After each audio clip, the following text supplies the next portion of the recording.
who you recently ran into lately. Vince McMahon, who you recently ran into lately. I mean, he just came up with a pretty good statement of defense and requests to have this thing moved to arbitration, but we won't get into that because we'll let the courts decide that. But just from your interactions with him.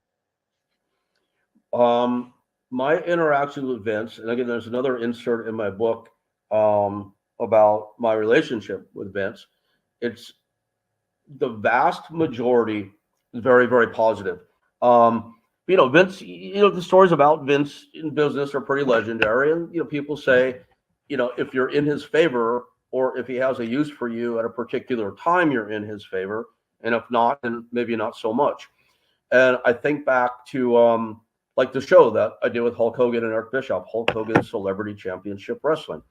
So this was airing at a time when they were in Southern California, and I was on my way to San Diego to meet with John Laurinaitis and Vince about something. And as I'm on my way there, halfway there, the phone rings and it's John Laurinaitis. He's like, "Hey, Rick, turn around. You can't come." I'm like, "Why not?" He goes, "Vince saw you on the Hulk show. You're not welcome here anymore." Okay. So I turned around and went home. I had a couple of those experiences, but those were the exception and not the rule. Vince was always great to me, always respectful, always nice, always appreciative. Over the years, 43 people that had never been in a wrestling ring before stepped in a ring first at UPW and then went through UPW to WWE, WWF.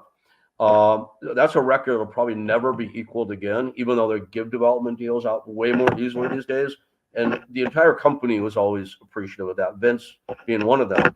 And one of my favorite Vince stories, I think I signed a contract a long time ago, or maybe I wasn't supposed to talk about this, but hopefully the statute of limitations has expired and I don't get in trouble. So here goes.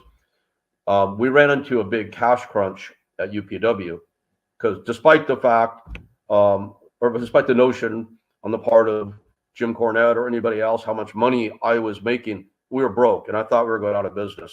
Things were always, as I mentioned, running a very tight margin.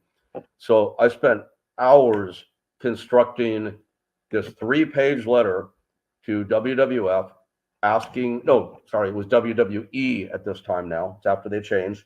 This was the John Laurinaitis years and not the JR years. Writing this 3-page letter asking them for a loan. And I spent hours on this thing. So I get a 1-line email back pretty quickly, and it's from John Laurinaitis.